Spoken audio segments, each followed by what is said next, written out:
여러분 안녕하십니까? 손도원 교수의 리더십 강의 시간이 되었습니다. 오늘은 이미 동기부여된 사람을 뽑아라는 주제로 여러분과 함께 시간을 진행하고자 합니다. 자신이 하는 일을 사랑하지 않으면 그 일을 해내는 최상의 방법을 발견할 수 없다. 오늘의 명구인데요. 자신이 하는 일을 사랑하지 않으면, 그러니까 자신이 하는 일에 대해서 괴롭게 생각하는 사람도 있고 또 사랑하는 사람도 있는데요. 미국에서는 흔히 이제 enjoy your job이라는 말로 이제 질문을 많이 하게 됩니다. 당신이 하는 일을 즐기십니까? 당신이 하는 일을 사랑하십니까? 그러니까 진정으로 자기가 하는 일에 대해서 애착을 가지고 사랑하는 마음으로 그 일을 해내야 어, 그 일을 완수하고 목표를 완수하는 그 방법을 발견할 수 있다는 것이죠. 자, 여기 오늘 그 강의 노트 사자 그림 밑에 보면 그 문구들이 써 있는데요. 여러분 한번 저와 함께 따라서 해보시겠습니다. 자신이 하는 일을 사랑하지 않으면 그 일을 해내는 최상의 방법을 발견할 수 없다. 자, 이 말씀을 여러분 그 머릿속에다가 입력을 해 놓으시고 저와 함께 하나씩 오늘 강의에 임해 주시기 바랍니다. 이미 동기부여된 사람을 뽑아라. 오늘 이제 네 가지 소주제가 있는데요. 첫 번째는 동기부여의 비결은 무엇인가? 화면에 보면 1번이라고 되어 있습니다. 동기부여의 비결은 무엇인가? 비결. 비법이라고도 하는데, 두 번째 군대식 근무 방식, 시키는 대로 해라. 세 번째는 동기부여된 사람들의 특징은 무엇인가? 네 번째는 이제 사례 분석입니다. 자, 첫 번째 동기부여의 비결은 무엇인가? 그래서 이제 비법이 뭡니까? 우리가 이제 그것을 많이 물어보죠. 노하우가 뭡니까? 예전에 서울에서 살 때 신당동 떡볶이집에 갔던 그런 생각이 납니다. 제가 어린 시절을 이제 신당동에서 살았기 때문에 신당동, 장충동. 그래서 제가 그 신당동 떡볶이집의 그 유래를 잘 압니다. 어렸을 때는 굉장히 그게 많지 않았는데 시간이 이제 점점점 흐르면서 그 신당동 떡볶이집이라는 것이 서울에서 아주 유명한 그런 이제 타운으로 형성이 되기도 했는데 거기 그 재밌는 말이 있었죠. 그 저기 뭐 비법을 며느리에게도 안 가르쳐 준다. 그 할머니는 돌아가셨다 그래요. 근데 그 비법 비결을 며느리에게도 안 가르쳐 준다. 그 TV 광고에 아마 나왔었던 것 같은데 우리가 지금 이제 배우고자 하는 그 동기부여, 이 동기부여의 비결이 무엇인가? 이것을 이제 찾아야 되겠죠. 그래서 이제 어떤 기업에 가서 그 물어봤습니다. 지금 하고 계시는 그 사업이 아주 굉장히 그 성공적으로 보이는데 혹시 그 비법이 뭔지요? 그 사원들을 보니까 아주 강하게 동기부여 되어 있는 것처럼 보이고 있는데 그 비결이 무엇인지 좀 알려주십시오. 기업을 찾아가서 이제 이런 질문을 하게 됐습니다. 그랬더니 그 사장님이 하시는 말씀이 비결이라뇨? 무슨 뜻이죠? 비결이 있습니까? 우리가 이렇게 잘 되는 비결이 있습니까? 그러시지 마시고 사원들이 그렇게 열성적으로 일을 하게 된 그런 무슨 원인이나 동인이 있을 거 아닙니까? 어떻게 해서 그 사원들을 열성적인 사람들로 변화시켰는지 그걸 좀 알려주시면 고맙겠습니다. 기업을 찾아가서 그 질문을 했던 사람은 그 직원들, 사원들이 열심히 열성을 다해서 일하는데 무슨 비법이 있지 않을까 하고 그것을 물어봤는데 그 회사를 운영하는 리더의 답은 의외로 간단명료했습니다. 우리는 이미 동기부여가 되어 있는 사람들을 선발하고 있습니다. 이게 무슨 말이에요? 대답을 들어보니까 별것도 아니네요. 일종의 이제 그것을 콜럼버스의 달걀이라고 그러잖아요. 달걀을 데스크 위에다 세우라고 하니까 밑에를 터트려 가지고 딱 세웠다. 그러니까 이제 일반 사람들이 생각하는 것과 행동가, 실천가, 리더가 생각하는 것은 이렇게 본질적으로 다를 수가 있습니다. 그런데 궁극적인 그 답을 보면 의외로 상식에 불과한 아주 간단한 그런 대답이 의외로 많다라고 하는 것이죠. 그 재미있는 이야기가 있는데 그 TV 수리를 하기 위해서 그 수선공을 불렀는데 수선공이 그 TV를 나오지 않는 그 화면이 나오지 않는 TV를 이리저리 둘러보더니 그 TV 세트 그 위에 맨 위에를 그 주먹으로 3번을 쳤다고 그래요. 팡, 팡, 팡. 그러니까 그 소리를 듣고 또 그 충격 때문인지 지지직거리던 그 TV가 정상으로 화면을 송출하기 시작했다는 것입니다. 그래서 그것을 보고 있던 집에 있던 소비자가 오늘 수선비는 얼마나 되겠습니까? 이제 물론 이제 주먹으로 쳤으니까 공짜겠지라고 생각을 했는데 그 TV 수리 담당했던 사람이 100불입니다. 뭐 이렇게 얘기했다는 거죠. 그래서 그 TV를 의뢰했던 사람이 아니 주먹으로 3번 쳤는데 뭐 100불까지 달라고 그러냐 그랬는데 이 TV를 수선한 사람은 간단하지만 그 고장난 것을 알 수 있는 것은 저밖에 없습니다. 뭐 이런 얘기를 했다고 그래요. 아무튼 세상의 모든 결과와 대답은 간단합니다. 그래서 여러분들이 리더로서 어떤 사람을 팔로우나 사원이나 직원을 동기부여시킬 수 있는 그 정도가 제한이 되어 있다라고 하는 것이죠. 그러니까 동기부여가 되어 있지 않는 사람을 끌어다가 교육을 시키고 세미나를 열고 뭐 여러 가지 그런 방법이나 그런 노하우를 가지고 제발 동기부여가 되어다오. 제발 열성적인 사원이 되어다오. 아무리 그렇게 빌고 공을 들여봤자 소용이 없다는 것이죠. 동기부여될 사람은 결론적으로 말씀을 드리면 동기부여될 사람은 이미 하늘이 정한 사람이다라고 하는 것입니다. 실제로 주변에서도 보면 그런 것 같아요. 아무리 노하우를 가르쳐주고 아무리 방법을 가르쳐줘도 그대로 따라하기도 힘들고 그대로 따라하지도 않고 결국에 자기가 그 성공하고자 또 열정적인 마음을 가지고 일하고자 하는 사람만이 동기부여 될 수 있다라는 그런 결론을 갖게 된다라고 하는 것입니다. 그래서 리더의 입장에서 생각해 보면 어떤 사람을 동기부여한다는 것은 이것은 제한되어 있구나. 이미 동기부여가 되어 있는 사람을 뽑아야 되겠구나 하는 생각을 하게 된다는 것이죠. 우리가 잘 아는 그 말 중에 이런 말이 있잖아요. 당나귀를 물가로 끌고 갈 수는 있지만 물을 마시게 할 수는 없다. 이게 간단한 말이지만 이 말 안에 굉장히 심오한 진리가 포함되어 있는 것 같습니다. 인생의 모든 원리가 그런 것 같아요. 이 강의를 듣는 학생의 입장에서도 그렇고 또 기업을 운영하는 그 CEO의 입장에서도 그렇고 사람들이 자발적으로 움직여서 최선을 다해서 열정적으로 그 일을 해주었으면 하는 마음이 있는데 사실은 그렇지 않다는 거죠.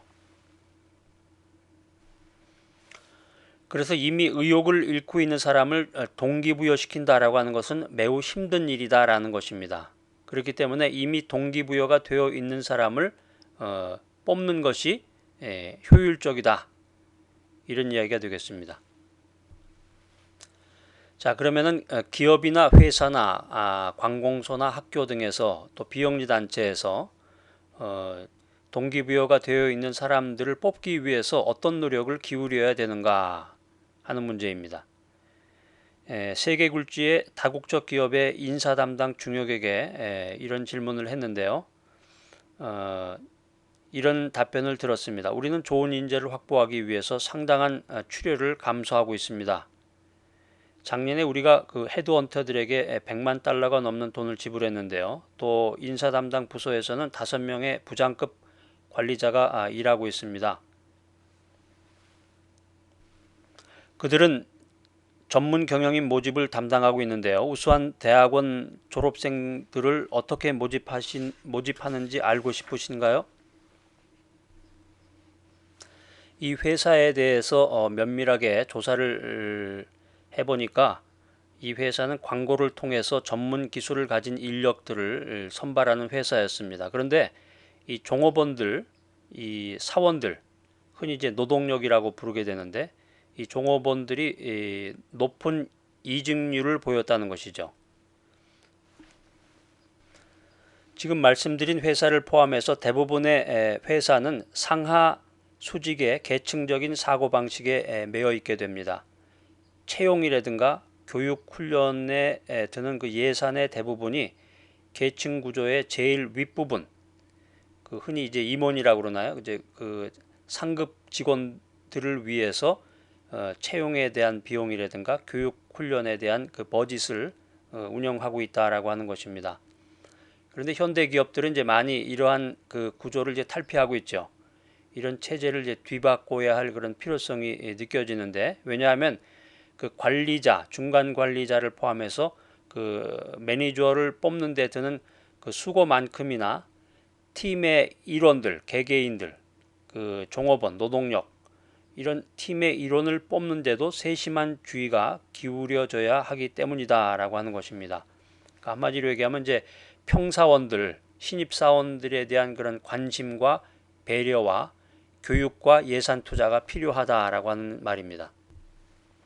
자, 이제 두 번째 소주제, 군대식 근무 방식, 시키는 대로 해라. 이것과 이제 연결이 되는데요.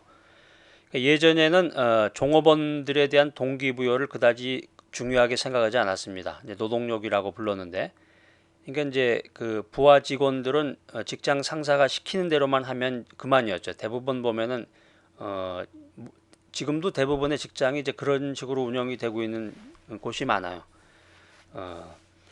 머리를 쓰지 않고 대개 이제 그 직장 상사가 모든 것을 결정하기도 하고, 그러다 보니까 이제 창의적인 생각이라든가 어떤 그런 아이디어, 시대를 앞서는 그런 아이디어 같은 것은 나오기가 힘들겠죠. 그래서 회사에서 그 실시하는 그 교육 내용의 그 커리큘럼을 보면 되게 주의사항이라든가 근무 습관 등을 이제 반복해서 가르치는 것이 전부다라는 거죠. 그러니까 이 회사에서는 CEO를 모시기 위해서 이러저러한 주의사항을 가져야 되고, 이 회사 내에서 직장 상사가 이야기할 때는 공손하게 토를 달지 말고 이의를 제기하지 말고 그 말에 순종해서 그 일을 잘 처리하면 된다. 네 생각을 거기에 플러스하면 안 된다. 뭐 이런 식의 그 구닥다리 같은 그런 회사들을 말하는 것인데, 이런 근무 형태를 가리켜서 이제 군대식 근무 방식이라고 이제 우리가 이제 표현을 하게 되는데요. 존 무어라는 사람이 쓴 프랑스와 스위스 그리고 독일의 사회와 관습에 대하여라는 그런 책에 보면 프러시아의 병사라는 그런 소주제가 나옵니다. 거기에 있는 일부 그 아리크를 제가 한번 읽어보겠습니다. 프러시아인은 평민들을 훈련시킬 때 그들을 기계처럼 만들어야 한다고 생각했다. 자신의 의지와는 상관없이 오직 상관의 명령에 의해서만 움직이게 했다. 그들은 상관을 굉장히 두려워했는데 그 두려움은 적에 대한 두려움을 능가하는 것이었다. 그들은 이성적으로 생각하거나 깊이 따져보지도 않고 명령만 받으면 전진했다. 그들은 자신이 메고 있던 소총과 다를 바가 없는 존재였다. 아주 재미있는 말입니다. 그러니까 한마디로 얘기하면 이제 군대식, 기계식, 그리고 머리를 쓰지 않는, 일방적으로 명령만 하면 거기에 따르는. 근데 이것이 안타깝게도 군대에서만 이루어지는 것이 아니라 기업 내에서도 또 관공서에서도 비영리 단체에서도 이런 식으로 운영이 되고 있는 그 구조 체제가 상당히 많다라고 하는 것입니다. 지금 말씀드린 그 조직 내부에서는 어떤 그런 지적 능력이라든가 마음속으로부터의 그런 동기부여 뭐 이런 거는 필요하지가 않겠죠. 그러니까 그 기업이 망하는 건 아마 그 시간 문제인 것 같아요. 그 기업 자체가 유지가 되면서 운영하기도 힘든데, 지금 그 사회적 환경이나 그 글로벌 인바이런먼트를 보면은 매달 또 매 주마다 변화하고 있는데 어떻게 그런 환경, 바뀌는 환경에 적응해서 기업이 성장하고 발전할 수가 있겠습니까? 길어봤자 1년에서 3년 잘 되고 있다고 해도 그러니까 미래 예측을 전혀 못하는 가운데서 기업이 운영이 되고 있다라고 하는 것입니다. 리더에게는 리더를 위해서 힘껏 일해 줄 수 있는 사람이 필요합니다. 그래서 기업이나 회사나 또는 관공서나 학교나 비영리 단체에서 사람을 뽑을 때 재능은 많지만 동기부여가 되어 있지 않은 그런 사람을 뽑기보다는 재능은 별로 없지만 요즘 이제 스펙이라는 말로도 표현을 하는데요. 스펙은 별로 없지만 높게 동기부여되어 있는 사람을 뽑아라 하는 것입니다. 이게 리더십의 원리입니다. 이제 재미있는 그 사례를 하나 여러분과 함께 말씀을 나누면서 한번 분석을 해볼 텐데요. 영국의 그 내전 당시에 존 버년이라는 그 유명한 사람이 있습니다. 존 버년이 의회군의 창병으로 있을 때 그가 소속된 부대의 그 지휘관이 유명한 크롬웰이었습니다. 올리버 크롬웰이었습니다. 그 시대에 다른 사람들처럼 이 크롬웰도 어쩔 수 없이 비참한 내전에 영국의 내전에 뛰어들게 되었는데요. 40세를 넘긴 나이에 스스로 기병 전술을 익혀야만 했습니다. 전투를 하던 중에 크롬웰은 자신이 리더십의 소질이 있다는 것을 알게 됐는데요. 그에게는 인간성을 예리하게 관찰할 수 있는 그런 능력이 있었습니다. 그래서 지휘관으로 성공하게 됩니다. 그는 명예와 충성심으로 무장한 의기충천한 왕당파 기병들이 오직 돈을 벌 욕심으로 전장에 뛰어든 얼빠진 머슴이나 술 희중꾼으로 구성된 의회군 기병을 얼마나 쉽게 무찌르는가를 똑똑히 보았습니다. 의회군은 결코 왕당파 기병과 같지 않았습니다. 이런 이유로 인해서 크롬웰은 동기부여가 되어 있는 병사만을 선발하기로 결심했던 것입니다. 그리고 크롬웰은 다음과 같이 말했습니다. 나에게는 자신이 무엇을 위해 싸우는지를 알고 자신이 그것을 안다는 것에 자부심을 느끼는 영국군이 필요하다. 크롬웰은 같은 원칙을 모든 계급에 적용하게 되었습니다. 그가 이끄는 군대는 곧 천하무적이라는 평판을 얻게 되었고 상대인 왕당파들은 그들을 가리켜서 철기병이라고 부르게 되었습니다. 예전에 고등학교 때 세계사 시간인가요? 세계사 시간에 졸지 않고 열심히 들으셨던 분은 아마 다 기억하는 그런 내용이었던 것 같아요. 그 세계사, 영국사 편에 보면 그 재미있는 내용이 나오고 대학 시절에도 아마 교양 과목으로 공부하셨던 분이 아마 있을 것 같습니다. 그 크롬웰의 말이 아주 기억이 나는데 나에게는 자신이 무엇을 위해서 싸우는지를 알고 자신이 그것을 안다는 것에 자부심을 느끼는 영국군이 필요하다. 이런 문구를 좀 이렇게 종에다가 써가지고 프린트를 하시던지 그래서 벽에다가 회사의 벽이나 또 관공서나 그 비영리 단체 이런 데다가 좀 이렇게 비치를 해 놓으시면은 그 모든 팔로워들이 그것을 보고 굉장한 그 동기부여를 아마 느끼게 될 것 같습니다. 지금 내가 뭘 하는지를 알아야 되는데 내가 이 회사를 위해서 무엇을 하는지 내가 이 관공서와 학교를 위해서 무엇을 하는 사람인지에 대한 그 분명한 아이덴티티가 있어야 되는데 이게 없는 사람이 많다는 거죠. 뭐 때문에 있는지 모르는 사람. 그러니까 이제 우리가 세속말로 밥값을 하지 못하는 사람이라고 하는데 또 자신이 그것을 안다는 것에 자부심을 느끼는 사람. 이 자기만의 그 프라이드 의식이 있어야 되는 거예요. 누가 시키라 그러면 오고 지시 내리면 거기만 따르고 이래 가지고서는 당분간은 이 기업이 운영될런지는 모르겠지만 이 세계적인 기업 또 영향력을 가지고 이 사회 봉사를 통해서 인류의 그 내일과 미래를 책임질 수 있는 그런 기업이 될 수 없다는 거죠. 손동원 교수의 리더십 강의를 들으시는 분도 마찬가지입니다. 뭐 때문에 들으십니까? 지금 무슨 생각을 하면서 이 강의를 들으십니까? 여러분의 손에는 펜이 쥐어져 있습니까?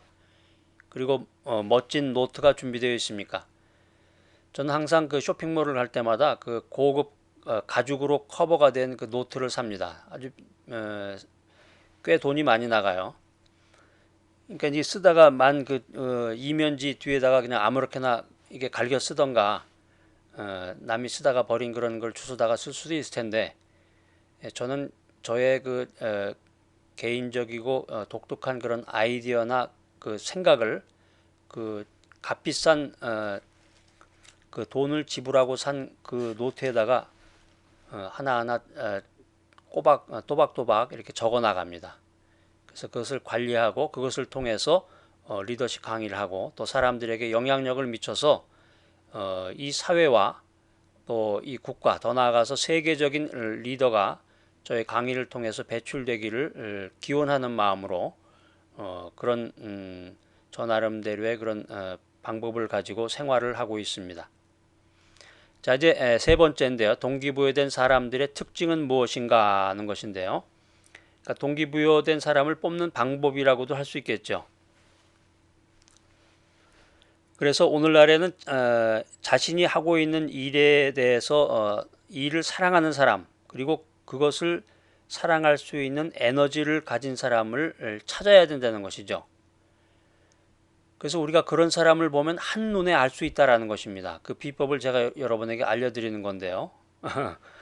예전에 그 삼성의 그 이병철 회장께서 그 사람 인재 채용을 할 때 그 옆에 그 무술인을 앉혀놓고 그 나름대로의 전문가가 되겠죠. 당시의 전문가를 앉혀놓고 그 사람의 이제 관상이라든가 그 사람의 그 외모로부터 풍겨나는 그런 그 인격이나 그 노하우를 가지고 그 사람을 판단하고 평가해서 사람을 채용했다. 뭐 이런 이야기들이 있습니다. 하여튼 여러분들이 리더로서 기업의 CEO로서 또 하나의 조직과 사회를 이끌어가는 그런 리더로서 사람을 볼 때 이 사람이 동기부여가 된 사람인가 아니면 아무런 의식 없이 생각 없이 살아가는 사람인가 이것을 분별할 수 있는 그런 기준표가 있어야 된다라고 하는 것입니다. 자, 그래서 아까 그 떡볶이 말씀을 드렸는데 그 신당동 떡볶이집 그 집에서는 그 며느리에게도 그 비법을 가르쳐 주지 않는다고 했는데 여기 그 오늘 손동원 교수의 리더십 강의에서는 모든 비법을 다 공개합니다. 7가지 그 비법들이 있는데요. 7가지 비법이 있습니다. 첫 번째는 열정입니다. 열정.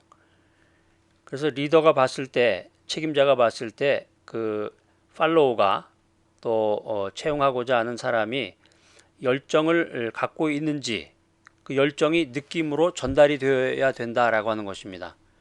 그러니까 이게 그 뽑는 사람도 문제겠네요. 인사 담당자나 그 리더 자신도 그 필링이 없으면 그 느낌이 없다 그러면 아무리 열정적인 사람이 자기 앞에 있다고 해도 알아볼 수가 없잖아요. 그 사람을.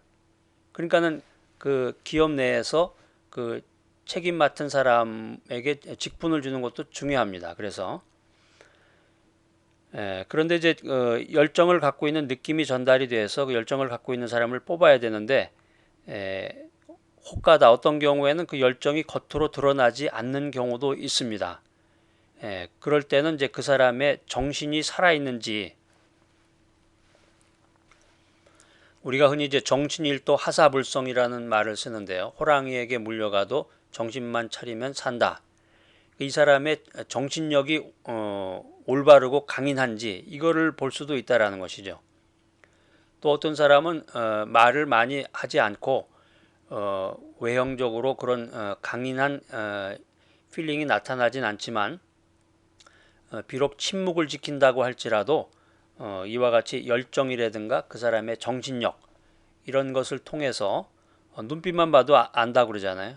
그것을 통해서 좋은 동기부여가 된 좋은 사람을 뽑을 수 있다라고 하는 것입니다. 두 번째는 전념입니다. 전념.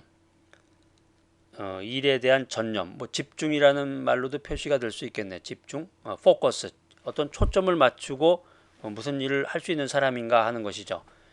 그러니까 어떤 사람을 채용해서 일을 시켰을 때 보면은 흔히 이제 갈팡질팡 한다 그러잖아요. 우리 이제 그 회사에서는 보통 이제 헤맨다 그러는데 이제 그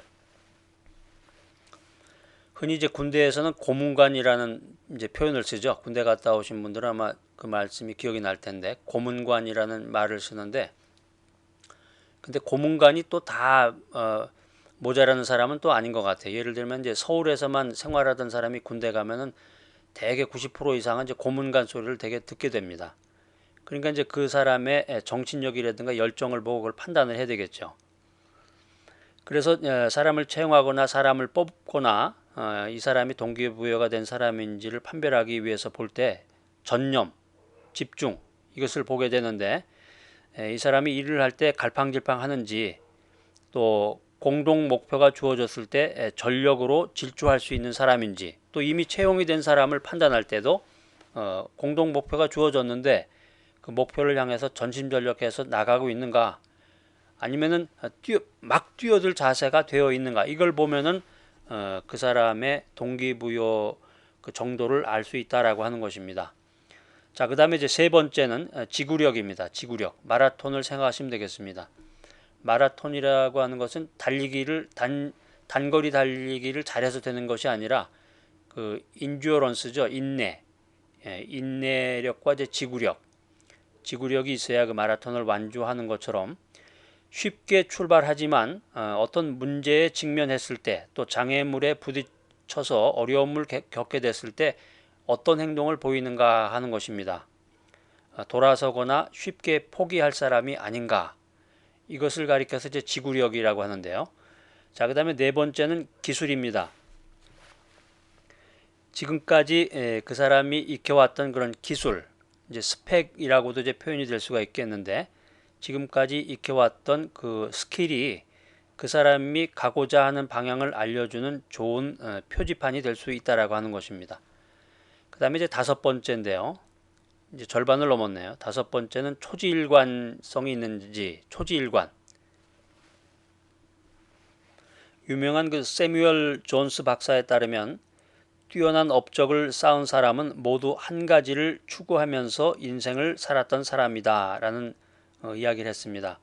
뛰어난 업적이라고 하는 것은 쉬운 방법으로 얻을 수 있는 것이 아니기 때문에 이 뛰어난 업적을 쌓기 위해서는 한 가지를 추구해야 된다. 우리가 이제 흔히 하는 말로는 이제 한 우물을 파라 하는 얘기인데요. 물론 이제 이 한 우물을 파라 하는 얘기가 여러 가지로 해석이 될 수가 있지만 지금 말씀드리는 것은 이제 초지일관에 대한 부분입니다. 그래서 대개는 이제 리더십의 원리에서는 작은 성공들이 쌓여서 큰 성공을 이룬다 이렇게 표현을 하게 됩니다. 그래서 어떤 목표를 정하고 그 목표를 향해서 나아가게 될 때 그 사람을 이제 분별하고 판별하는 쉬운 방법 중에 하나가 최근에 그러면 당신이 쌓아온 그 작은 성공들이 있습니까? 최근에 당신이 이룩한 작은 성공들을 이야기해 보십시오. 이렇게 말을 진행하게 됩니다. 최근에 아무런 작은 성공들이 없었는데 허무맹랑하게 큰 것만 생각하고 나간다 그러면은 대개 그것은 실패할 확률이 크다라고 하는 것입니다. 그래서 동기부여된 사람인지를 분별할 때 안이한 태도를 갖고 있는 사람인가 변덕스러운 사람인가 이것을 주의 깊게 살펴봐야 한다라고 하는 것입니다. 왜냐하면 진정한 힘이라고 하는 것은 에너지가 한 곳으로 집중될 때 나오는 것이기 때문입니다. 자, 그 다음에 이제 여섯 번째는 즐김인데요. 인조이 하는 거죠. 즐긴다, 즐김. 그러니까 자신의 일을 즐기지 않거나 일 속에서 기쁜 순간을 찾지 못하는 사람은 동기부여가 되어 있지 않은 사람이라고 생각할 수 있습니다. Enjoy your job, enjoy my job. 그러니까 일을 즐겨야 되겠죠. 즐거운 마음으로 일을 즐겨서 그것을 행해내고 또 결과물을 도출할 수 있는 사람, 이런 사람이야말로 강한 동기부여가 되어 있는 사람이다라고 하는 것입니다. 자, 이제 마지막에 일곱 번째는 책임감인데요. 스스로 책임질 일을 찾아서 그것을 기꺼이 받아들이려는 자세는 분명히 동기부여가 잘 되어 있는 사람이다라고 하는 것입니다. 우리 이제 현대 리더들은 보면은 자기에게 이미 주어진 책임도 미루고 책임지지 않으려고 하는 생각이 많습니다. 그런데 제가 지금 말씀드리는 부분은 스스로 책임질 부분을 찾아서 그것을 기꺼이 받아들이는 자세가 있느냐 하는 것입니다. 한 단계 좀 수준이 높은 것 같아요. 제가 이제 7가지 말씀을 드렸는데 한번 리마인드 해볼까요? 첫 번째는 열정이죠. 열정. 그 열정이 쉽게 나타나지 않을 때는 이제 정신력까지도 이제 판단해야 된다는 말씀을 드렸고, 두 번째는 전념. 전념이죠. 거기에 이제 포커스를 맞춰서 전념할 수 있는지, 막 뛰어들 자세가 있는지, 갈팡질팡 하는가, 아니면 뛰어들 자세가 되어 있는가. 세 번째는 이제 지구력이죠. 마라톤과 같이 쉽게 출발했지만 장애물에 부딪히거나 어려운 일을 겪었을 때 돌아서거나 포기하는 사람이 아닌가. 그 다음에 네 번째는 기술입니다.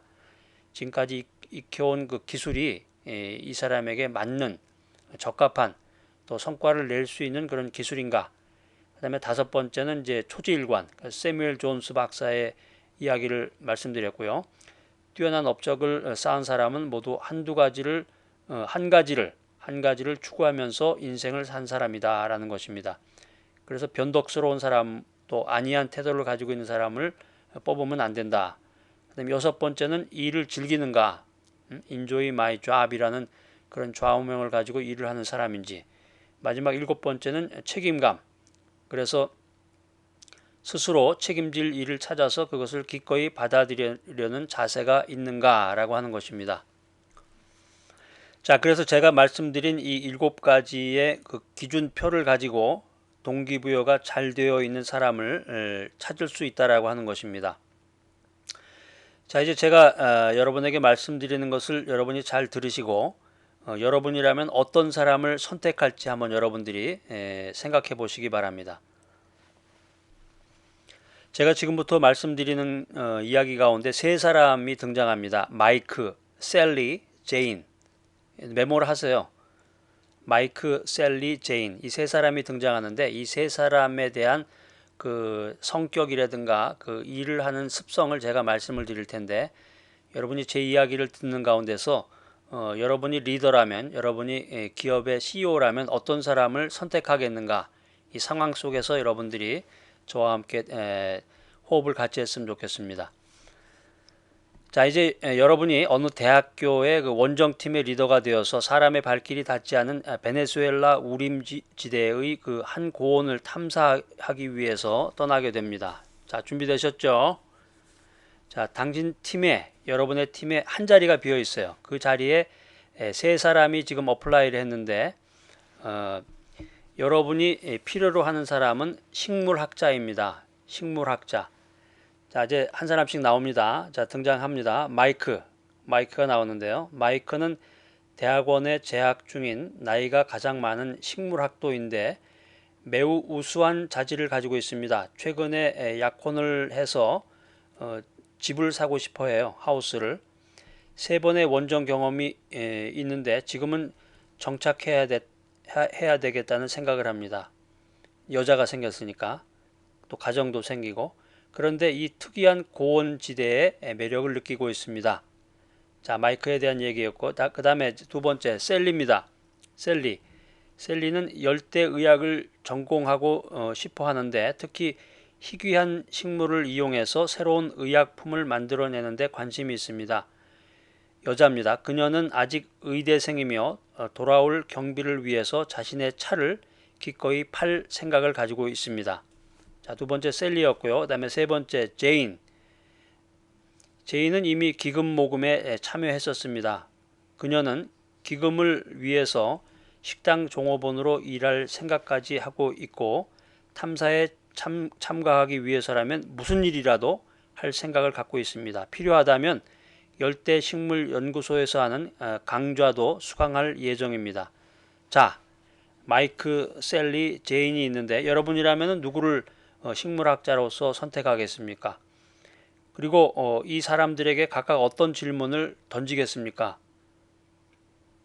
딱 들어맞는 사람을 선발하는 일은 대개 직감이나 판단에 관한 문제인데요. 여러분들이 이야기 속에서 스스로 한번 답을 찾아서 노트에 한번 적어보시기 바랍니다. 제가 조금 전에 드린 말씀을 세 가지 기준에 의해서 다시 한번 입체적으로 여러분들이 연구하고 관찰해 봤으면 좋겠습니다. 첫 번째는 동기부여, 두 번째는 능력, 세 번째는 성격인데요. 자, 하나하나 한번 설명을 드려 보겠습니다.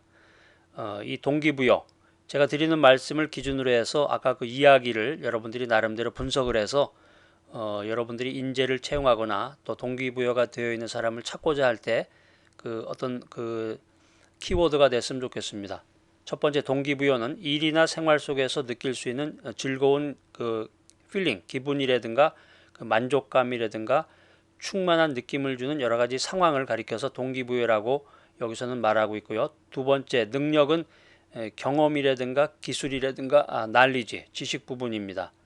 세 번째 성격은 대인관계, 사람들과의 관계성, 그 다음에 여러 가지 상황에 대한 적응 여부, 이런 이제 동기부여라든가 능력이라든가 이런 성격을 가지고 동기부여된 사람, 적합한 사람을 만나고 찾는데 여러분들이 그 키워드가 됐으면 좋겠습니다. 조금 전에 제가 말씀드린 그 이야기를 여러분 나름대로 분석을 하셔서 여러분이 연구를 했으면 좋겠습니다. 사람을 만나고 인재를 채용하고 면접을 볼 때 주의사항이라고 할까요? 여러 가지 그런 뒷얘기들이 많은데요. 면접에 응한 사람은 일단 그 면접관에게 리더에게 깊은 인상을 주고자 합니다. 그래서 리더의 마음을 움직여서 자신에게 그 직무를 맡기게 하려고 애를 쓴다라고 하는 거죠. 그래서 어떤 사람은 면접하는 동안에 마치 자신이 의욕에 가득 차 있거나 열의가 있는 것처럼 행동하기도 한다라고 하는 것입니다. 저의 강의를 이미 듣고 오신 분인지도 모르겠네요. 그러니까 한마디로 얘기하면 그 속에는 동기부여가 되어 있지 않은데 그걸 가식적으로 쇼를 한다는 거죠. 한마디로. 오히려 동기부여가 되어 있는 사람이 느긋한 모습을 보일 때도 있다라고 하는 것입니다. 그러니까 이걸 이제 오판할 수도 있다는 거죠. 동기부여가 된 사람은 느긋한 모습을 보이는 반면에 동기부여가 되어 있지 않은 사람은 쇼를 하는데 그것을 담당하는 그 리더가 잘못 판단해서 오판을 하는 경우도 있다라고 하는 재밌는 이야기네요. 면접에 응한 사람들의 이력서나 자기소개서를 통해서 그들이 어떤 사람인지를 알 수가 있다. 되게 이제 서류 면접이죠. 서류를 보면서 그 사람에 대한 생각을 하게 되는데 최근에 그 미국에서 인턴이라고 하는 그런 영화가 상영이 된 적이 있습니다. 한국에서도 꽤 관객들이 많았다고 그래요. 여러분 한번 그 인턴이라고 하는 영화도 한번 보시면 좋겠습니다. 그 미국에서는 대개 그 한국식 이력서와 좀 다른 경우가 많아요. 그 한국에는 꼭 그 사진이 붙잖아요. 근데 미국 이력서에는 사진이 붙지 않습니다. 그러니까 그 이력서를 가지고 그 어떤 판단을 할 수가 없어요. 나쁜 판단을. 한국은 대개 보면은 그 이력서에 사진이 붙기 때문에 요즘은 그 신입사원에 그 응모하기 위해서 얼굴을 성형수술하는 사람도 있고 돈이 없는 사람은 그 포토샵 같은 걸로 해가지고 자기 얼굴을 예쁘게 만드는 그런 경우도 있다라고 하는 것입니다. 미국하고는 관계가 없는 것입니다. 미국은 나이가 적거나 많거나 얼굴이 어떻게 생겼느냐 이거를 중요시하게 생각하는 게 아니라 그 종이에 그 이력서에 레주메에 어떤 글이 적혀 있고 어떤 정보가 있느냐 이것을 본다는 거죠. 그래서 이게 이제 한국식은 아니기 때문에 조금 이제 문화적인 차이는 있겠지만 우리 앞서 나가는 리더들은 이런 것도 좀 한번 참고를 해봤으면 좋겠습니다. 자, 그래서 면접에 응한 사람의 이력서나 소개를 통해서 그들의 그 면면을 알 수가 있는데요. 그 사람들이 지금까지 성취해온 것들을 알 수 있다는 거죠. 그래서 정말 능력이 있는 리더라고 하면은 그 비록 종이에 불과하지만 종이에 쓰여진 글자에 불과하지만 그 종이에 쓰여진 글자를 가지고 그 사람이 무엇을 하고 싶은 사람인가 그 사람의 모든 그 행동 방식을 그 이력서나 자기소개서를 통해서 찾을 수 있다라고 하는 것이죠. 그래서 지금 제가 이제 말씀드리는 것 가운데서 전달하고자 하는 것은 그 사람의 행동 방식이라든가 끈기와 인내, 높은 수준의 동기를 지니고 있다는 사실을 보여주는 그 증거가 있느냐 이것을 한번 찾아봐야 되겠다라고 하는 것입니다. 또 강한 책임감과 투철한 의식이 요구되는 몇몇 부서의 근무 상황을 설명하고 그곳에 배치되었을 때 어떻게 행동할 것인지를 물어보아라 하는 것입니다.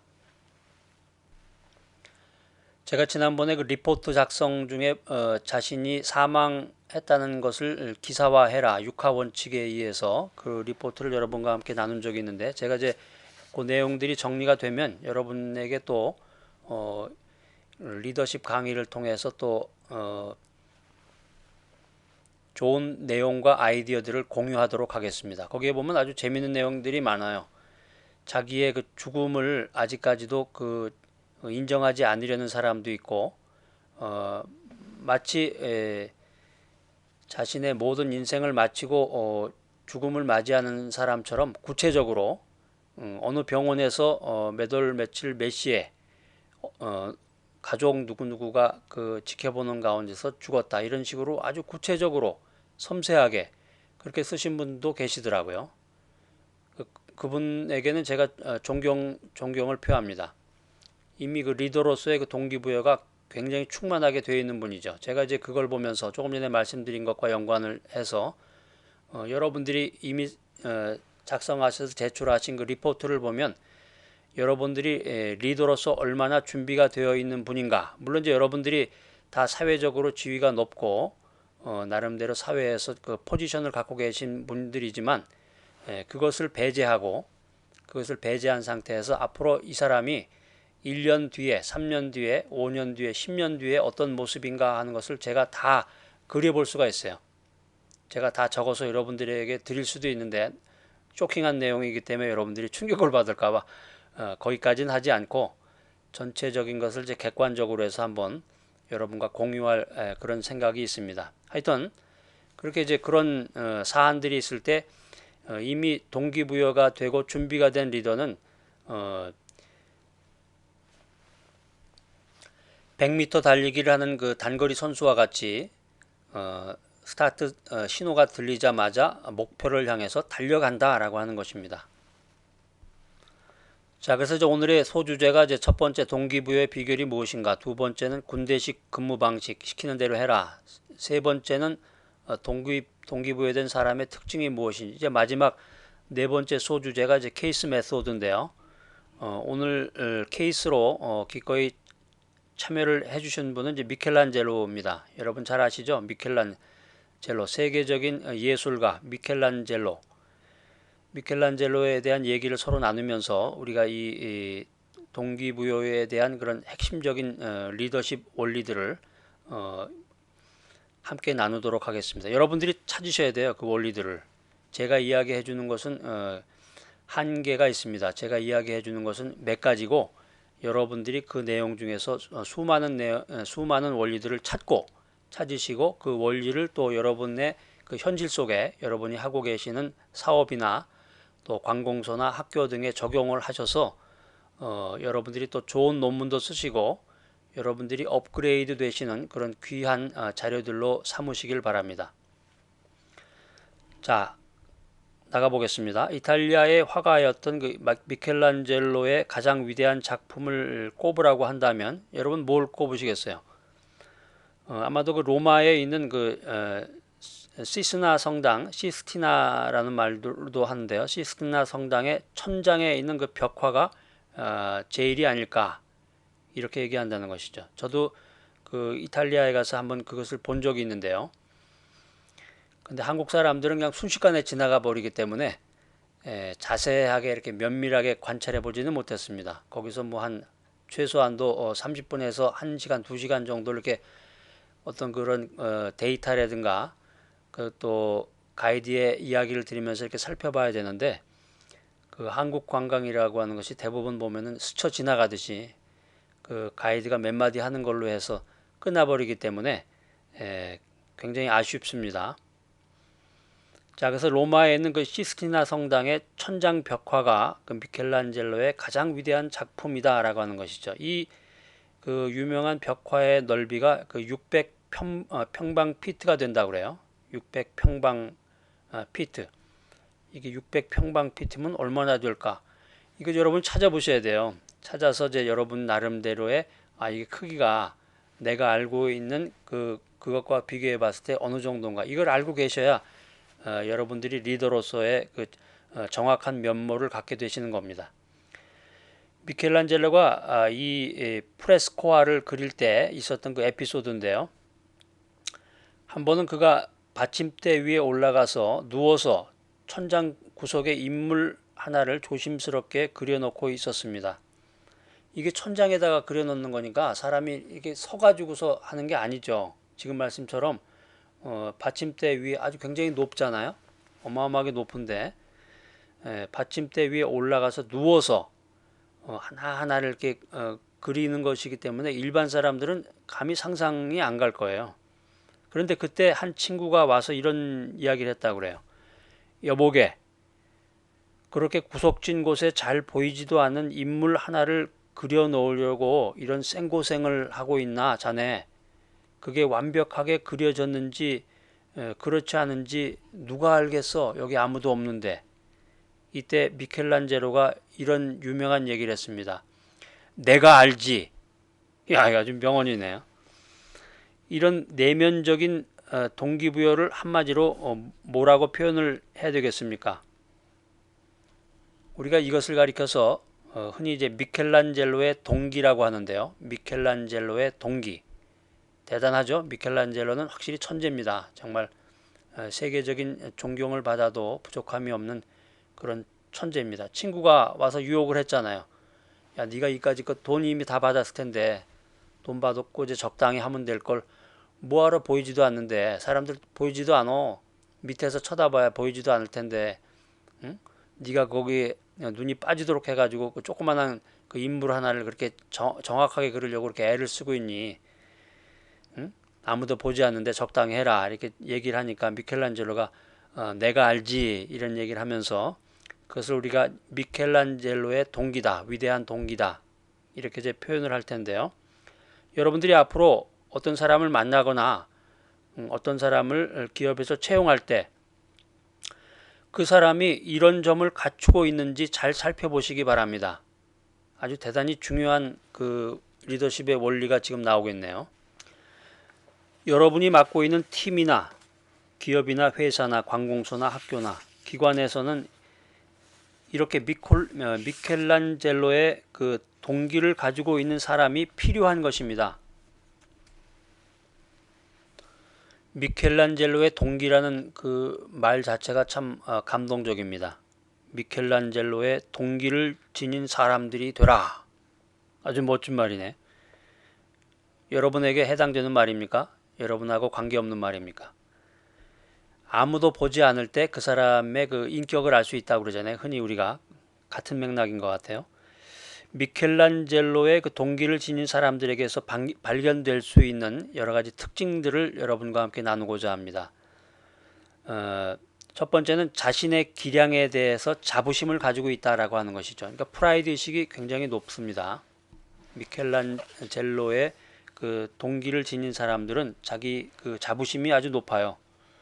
또 세부적인 부분에까지 세심한 주의를 기울인다라고 하는 것입니다. 두 번째는 세부적인 부분에까지 세심한 주의를 기울인다. 그러니까는 우리가 흔히 하는 말로 이제 꼼꼼하다라는 표현을 하게 되는데 덜렁덜렁하다 반대되는 개념으로는 대충한다. 이것보다는 세심하게 세부적인 부분까지 신경을 기울여서 그 일을 마무리한다. 저도 그렇게 생각합니다. 진정한 전문가가 되기 위해서는 그 작은 일에서 성공하고 작은 일을 잘 마무리 지어야 됩니다. 그 다음에 세 번째로는 일을 제대로 끝나기 위해서 오래 남아서 일을 계속하거나 남보다 더 많은 일을 하려고 한다. 자, 그 다음에 네 번째는 자, 이 정도면 됐어. 이런 식의 무사 안일한 태도를 버린다. 우리 주변에 보면 그런 분 많죠. 자, 이제 그만하고 가서 이제 회식하자. 뭐 이런 식의 이야기가 될 텐데 무사 안일한 태도를 버려라. 미켈란젤로의 동기를 지닌 사람이 되기 위해서는 이 정도면 됐다라는 식의 무사안이란 생각과 태도를 버려야 한다라고 하는 것입니다. 자, 다섯 번째는 감독할 필요가 없을 정도로 일 자체에 대한 책임감과 내면적인 감독 의식이 있다라고 하는 것이죠. 그러니까 이 사람은 지켜보지 않아도 틀림없는 사람이다. 우리 흔히 이제 그런 말 하잖아요. 틀림없는 사람이다. 저도 제 자신의 그 에피소드를 잠시 말씀드리면 제가 어릴 적에는 그 만화를 참 좋아했습니다. 그 만화 가게 가는 것을 참 좋아했는데 영화도 좋아했고요. 어렸을 때부터.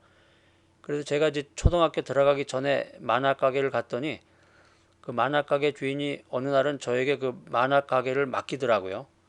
그래서 아이들이 들어오면 그 옛날엔 이런 무슨 극장표 같은 표가 있었던 것 같은데 그 표를 네가 받아가지고 관리해라 이런 적이 기억이 납니다. 아무튼 감독할 필요가 없을 정도로 일에 대한 일 자체에 대한 책임감과 내면적인 감독 의식이 있어야 된다라고 하는 것이고, 마지막 여섯 번째는 자신의 업무를 스스로 평가하는 능력이 있어야 된다. 그래서 다른 사람들의 평가에 좌우돼서는 안 된다라는 것이죠. 그러니까 자기만의 어떤 그런 독트린이 있어야 되는데 주변에 남이 뭐라고 한마디 하면, 우리가 흔히 이제 귀가해야 할다라고 하는 표현을 하는데요. 남이 뭐라고 한마디 하면 바로 풀이 죽어버리거나 바로 생각을 바꿔버리는 그런 사람들이 많아요, 보면. 그러니까 자기만의 독특한 자기의 길이 있어야 되잖아요. 무엇인가를 이루기 위해서는. 남들이 다 반대를 한다고 할지라도 자기가 책임감을 가지고 그 길을 갈 수 있는 리더, 그 사람이야말로 미켈란젤로의 동기를 지닌 사람들이라고 표현할 수 있을 것입니다. 자, 계속해서 미켈란젤로의 동기를 지닌 사람들이 주의해야 될 점이 몇 가지가 있는데요. 미켈란젤로의 원칙 혹은 미켈란젤로의 동기를 여러분 자신의 삶이나 또 여러분 조직에 적용할 때 주의해야 될 점 첫 번째는 뭐냐면 완벽주의를 경계하라는 것입니다. 완벽주의를 경계하라. 다시 말해서 완벽하지 못한 것을 용납하지 않으려는 그런 성향을 주의해야 된다라고 하는 것입니다. 우리 주변에 보면은 그런 사람들도 많아요. 책상을 그냥 깔끔하게 치워야 된다라든가 완벽한 그런 성품을 가지고 부하 직원들이나 팔로워들을 괴롭히는 그런 사람들도 주변에 많이 있습니다. 우리가 이 일을 추진하거나 목표를 향해서 나갈 때 최고를 추구하는 것이 최선을 이끌어내는데 방해가 되기도 합니다. 리더십의 원리인데요. 최고를 추구하는 것이 최선을 이끌어내는데 방해가 되기도 한다라고 하는 것입니다. 우수한 능력과 그 능력을 발휘하는 것은 리더로서의 여러분의 힘이 미치는 곳에 있지만 완벽이라고 하는 것은 인간의 범주를 벗어나는 것입니다. 인간이 아무리 잘하고 아무리 완벽하게 한다고 해도 그것은 인간의 힘이 아니라, 인간이 할 수 있는 것이 아니라 신의 영역에 속한다라고 하는 것이죠. 그래서 우리가 이제 흔히 사회에서는 이 완벽한 사람에 대한 그런 부정적인 평가가 사실 많은 게 사실입니다. 그래서 뭐 좀 나쁜 말로는 이제 사이코라는 말로도 하고, 저 사람 등장하면 다들 슬슬 피하기도 하고 그러는데, 리더십의 원리로서는 이런 말씀을 드리고 싶습니다. 완벽주의자들로만 채워진 사업체는 실패할 가능성이 높다. 네, 끝까지 들어보세요. 그런데 그런 사람이 한 사람도 없는 조직은 곧 무너지고 만다. 굉장히 역설적인 얘기네요. 그러니까 이제 완벽주의자들, 이런 사람들이 전체가 되면 안 되고 한두 명의 그 완벽주의자들은 있어야 된다는 거죠. 그러니까 요즘은 이제 다양성의 시대고 기업이 이제 다양한 사람들을 이제 모집하게 됩니다. 그래서 조직원들이 이제 덜렁덜렁한 사람도 있고 대충 하려는 사람도 있고 또 완벽하게 일을 처리해내는 사람도 있고, 이 모든 사람들이 이 조직의 목표를 달성하고 조직을 이끌어 나가기 위해서는 필요하다라고 하는 것이죠. 자, 그래서 리더십의 원리인데요. 여러분이 창조적이고 혁신적인 기업에서 일하는 리더라면 동기부여 정도를 고려해서 사람들을 균형 있게 안배할 필요가 있다라고 하는 것입니다.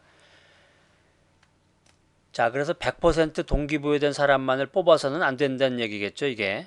그러니까 지금 우리가 이제 동기부여에 대한 그런 대주제를 가지고 강의를 진행하고 있는데, 완벽하게 똑똑한 사람, 완벽하게 철두철미한 사람, 이런 사람만 가지고서는 또 조직이 사실 운영되기가 어렵습니다. 왜 그러냐면 조직이라고 하는 것은 다양한 직무가 있고 다양한 업무가 있고 또 목표를 향해서 나아갈 때 사람마다 그때그때마다 컨디션이 다르고 성격이 다르고 환경이 다르기 때문에 똑같은 유니폼을 입고 있는 그런 한 가지 성격의 사람만 가지고서는 그 거대한 그 배를 거대한 군함을 운행하기가 힘들다고 하는 것입니다. 그래서 여러분들의 기업이나 사업체나 관공서나 학교나 또 비영리 단체가 창조적이고 혁신적인 그런 목표를 지향한다면 이 동기부여 정도를 잘 고려해서 사람들을 균형 있게 안배해야 된다라고 하는 것입니다. 자, 드와이트 아이젠하워가 이야기한 그 야망이 지닌 장점이라는 아리클을 한번 제가 읽어드리겠습니다. 유능한 사람들은 모두 어느 정도의 야망을 지니고 있다. 그런데 그 야망은 강철의 탄소 함유량과 비슷하다. 곧 탄소의 양이 너무 많으면 부러지기가 쉽고 탄소의 양이 너무 적으면 무르게 된다. 일정한 한도의 견고함이 없으면 자신이 착수한 일을 성취해내지 못한다. 그러니까 균형을 맞출 때 가장 먼저 고려해야 될 점이 이 동기부여가 최우선적으로 요구되는 일에 미켈란젤로의 동기를 갖고 있는 사람을 선발해서 배치해야 된다라고 하는 것입니다. 국제적으로 명성을 가지고 있는 직조 장인인 데오 무어만 80회 생일 축하 파티에서 이런 말을 했다고 합니다. 한번 들어보세요. 높은 곳을 바라보라. 그렇지 않으면 일 전체의 관성이 무너진다. 당신의 성실성과 판단을 소중히 여겨라. 8년은 목적만 가지고 일할 수는 없다. 스스로를 위하는 태도를 지녀야 한다. 나는 때때로 내 작품을 배틀에서 빼들었을 때 그거 참 좋구나 하는 필링을 갖게 된다. 그런 느낌은 루비보다도 더 값진 것이다. 중요한 것은 피드백이라고 하는 것입니다.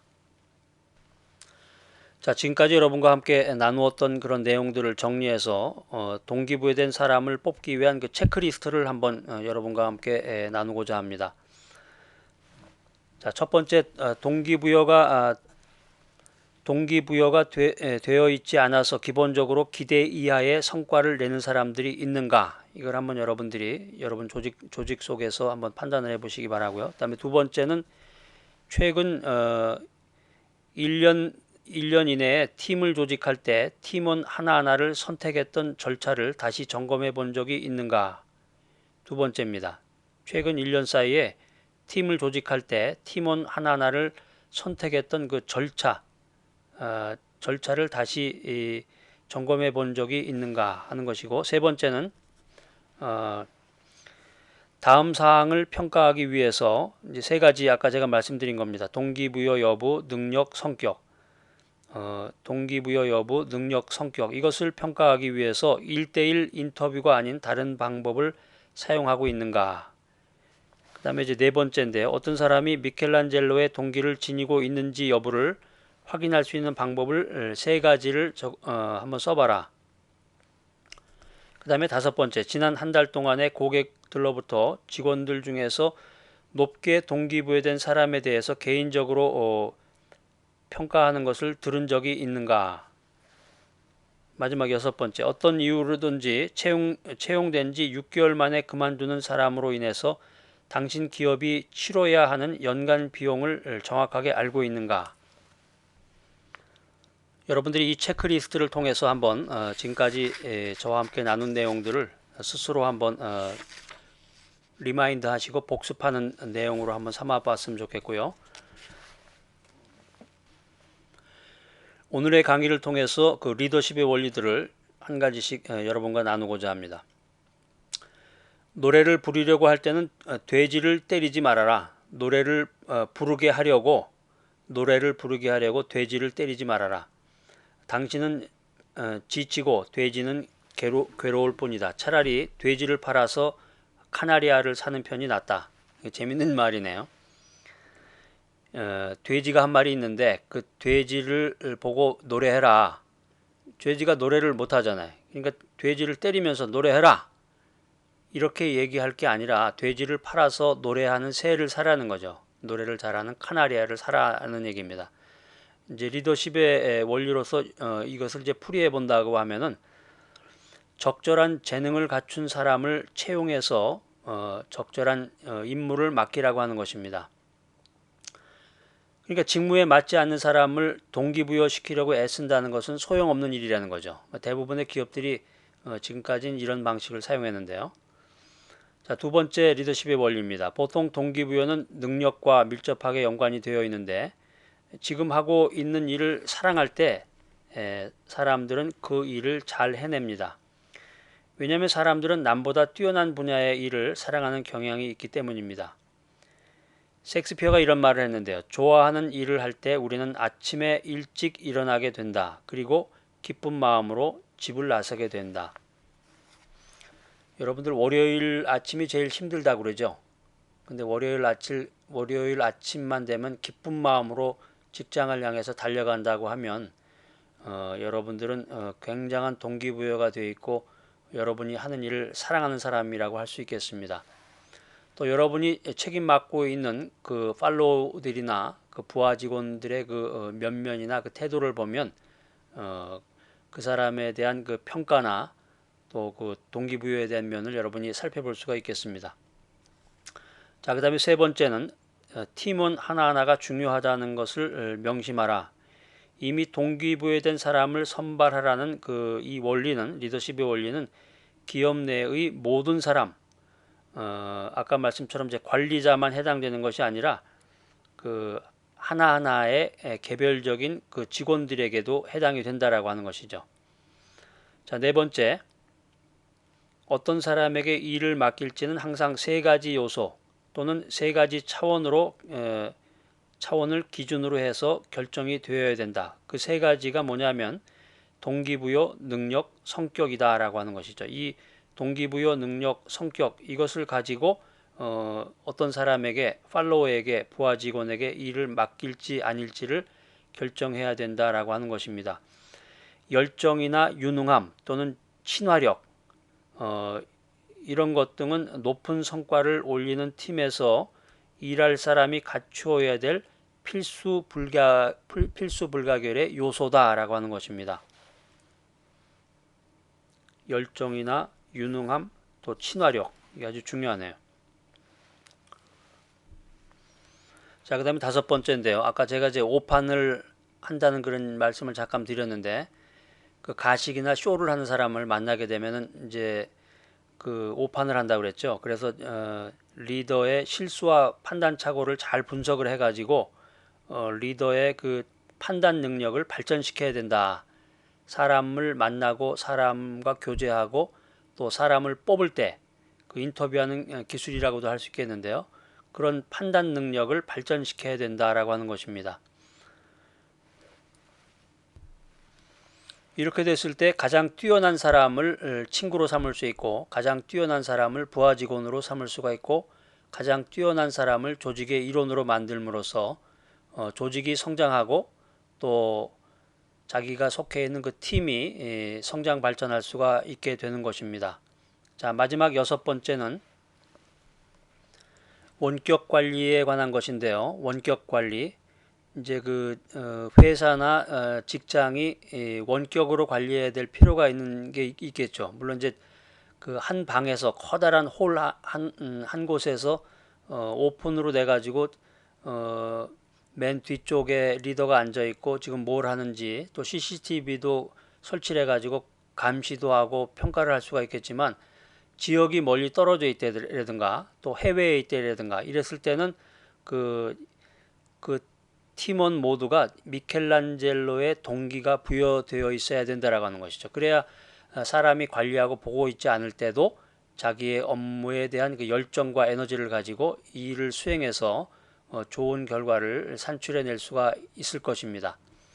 자, 그래서 오늘 강의는 이제 이미 동기된 사람을 뽑아라는 주제를 가지고 동기부여의 비결은 무엇인가? 또 두 번째 군대식 근무 방식으로서 시키는 대로 해라. 이것이 이제 우리의 그 최근에 얼마 전까지만 해도 우리 그 기업의 그 핵심을 이루는 것이었는데 세 번째는 동기부여된 사람들의 특징이 무엇인지 또 체크리스트까지 우리가 한번 살펴봤고요. 그다음에 네 번째 케이스 메소드로는 이제 미켈란젤로 그래서 미켈란젤로의 그 동기에 대해서 우리가 한번 살펴보았습니다.